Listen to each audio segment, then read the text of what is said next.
Hello again. We are nearing the end. And you may notice there are some more layers here than you remembered. If so, very observant of you. But ignore them. Anyway, so the final step here that I'm going to show you is highlights. And the way I do highlights, I do them similar to shading. Shading is its own separate layer here, and it's set to multiply, layer mode, blending mode. And the highlights are going to be a similar separate layer set to color dodge. And again, there are so many ways you could go about highlighting things. Color dodge, you could put it on linear light. I guess that would be kind of harsh. Experiment all the time. You can find such interesting effects that I have never thought of, or there are no tutorials for. But it all comes down to experiment with things and remember what you did. Otherwise, it's not really that helpful. So, I'm going to take the solid, duplicate it by pressing Ctrl J, bring it up here. There it is, it's white. I'm going to make it color dodge. Now, in order to only select the areas outside of the shading guide, so the areas that aren't shadows, I'm going to take the shading guide and select the shading guide and press delete. So I delete the part of this. See, you can see what I did very well here. It's like blinding light right now. And then I'm going to take this and make it black, because when a color dodge layer is set to black, it's basically, you can't see anything. You can't see it. It turns invisible. Kind of like when a multiply layer is set to full white. You can't see it because it's not, there's no way it can make anything darker when it's white. So, that's why I like to use them together. When I use multiply, I like to use color dodge. Now I'm going to, you can't see this when I toggle it on and off. I'm going to lock its transparency and show you what happens when I put some white on it with this fluffy brush. There we go. It was freezing. But now, let me see if I can show that again. See? Very bright white light starts appearing.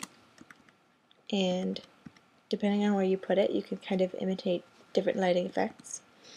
And also, when you put down this really stark highlight kind of area, it makes the shadow edges, you might like this style, but to me, it kind of defeats some of the glowiness that I put. You might not think so. I honestly don't dislike it as much right now. But let's see what happens if, see, these metal things are quite fun when it comes to highlighting, because they really, really show off these shiny glints. So you want to exaggerate the highlighting here. If this was something like with the face, you don't want to, well, if this, whatever here is in her hand is really bright, then you would see it highlighting super heavily on the face. But like, her shirt is not metallic, so you wouldn't be that extreme. In fact, let me see what happens if I blur this. So I already have this filter. Here I go down to blur, blur more, or Gaussian blur. And then I think I'm going to do Gaussian blur. It's more visible. Like Gaussian blur. Actually, oh, okay. Here's why it's not working. Because I have the solid, the highlights. Let me rename this, shall I? Because I have the highlights locked, transparency, you can't blur them.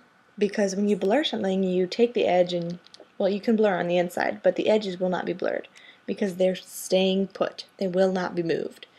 So by unchecking lock transparency, you can now blur it, you can motion blur it, you can smudge it with the smudge tool, you can move it, erase it, whatever. So I'm going to do that filter again, blur, Gaussian blur, and now you can see the difference here. I think I'll stick with something small that I can do multiple times and get different values. So that might be too blurry. I might stick with just a faint blur. And then, again, experiment. I'm going to relock it because I don't want to put glow everywhere, including inside the shading. The reason we separated them is so that you can differentiate between them. So when I put highlights all over here, I can really bring out the shadows that I created or the highlights. And the purpose of what we did previously when we were putting these like extra dark spots on the shadows was to make them very alive. And in fact, right now I can't really see them very well, so I'm going to see what happens if I push the flats back and opacity. Again, this is all tinkering. I hope that by now you can understand my process is I have the basic setup where I have my solid, my flats, I put in a shading guide, and then I do some sort of highlights building off the shading guide. And I usually keep them two separate layers, so if I deselect them, you can see I have just this, which helps if you want to go back and change something. It's not a big deal. But at this stage, I'm just looking at what I have and like seeing that this, if I get rid of the flats, you can see all this detail here that I put in. It's very faint detail, but I liked how it looked, so I'm sad that it's missing. So I'm going to take the flats and I'm going to, which is where her shirt, the darkness is, I'm going to push them back a little bit. And you know what else would bring this out is color. So I took the liberty of doing some color effects up here, and I will go through them and show them to you since this is a coloring tutorial. And I'm also going to turn on the highlights that I actually made previously. I kind of got carried away and did some stuff without recording it, sorry. But I'm going to show it all to you now. Hopefully by now you understand how I got to this point. And if not, I hope you're at least closer to understanding how you can start applying these techniques. And if you have any questions, please comment, ask me, and I will answer to the best of my ability. But I can't guarantee I know everything about Photoshop, or you probably have techniques that you're like, why didn't you just do this? And why didn't I not do that? Maybe you can teach me something. So, moving on. I have these highlights that I put behind the scenes, and I'm going to turn on atmosphere. I just categorized all these different color layers. So, let me break this down for you. I have the color, basic color overlay. I love these things. They just add so much to the tone. You can really see the details in the highlights, and things are rarely just grayscale in real life. So it just looks natural to see color. In fact, in real life nothing is grayscale because light itself is made of color. So putting color onto a grayscale thing, even if it's just a little hint of color, can really bring it to life. But if you're trying to stick with a message that you're sending, like very mechanical, this definitely looks mechanical. But I'm demonstrating a point where there's this magical power.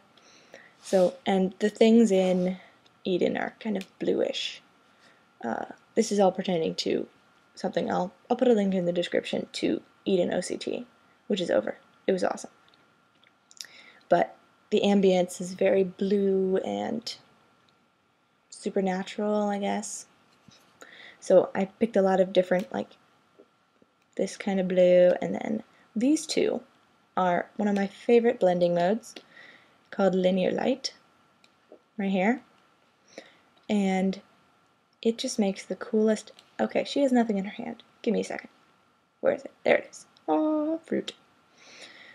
So it like blends the line with the shading in such an interesting way that I haven't found with any other kind of layer. effect, except for vivid light. Vivid light is good. You can see the difference here.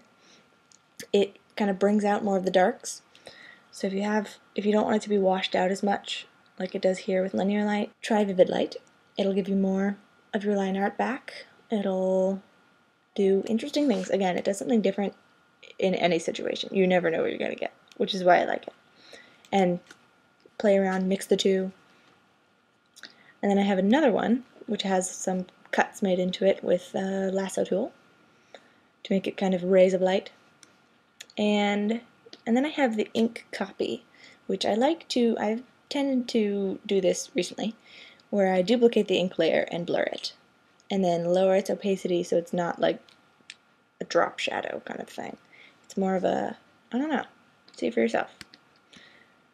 It just adds this glowy, soft, fuzzy quality to it, which you might not want, but I like how it works with this, because it's kind of a glowy, soft, fuzzy, ethereal image that I'm going for. And I think this is all I can impart. I can't think of anything else. If you think of anything else, again, let me know, and I will try and get back to you. But for now, I do hope you have enjoyed this. I hope you've learned something, and I hope you will come back if I ever do something like this again, which I probably will. This has been fun. Thank you for watching. Bum, bum, bum, ba, da, ba.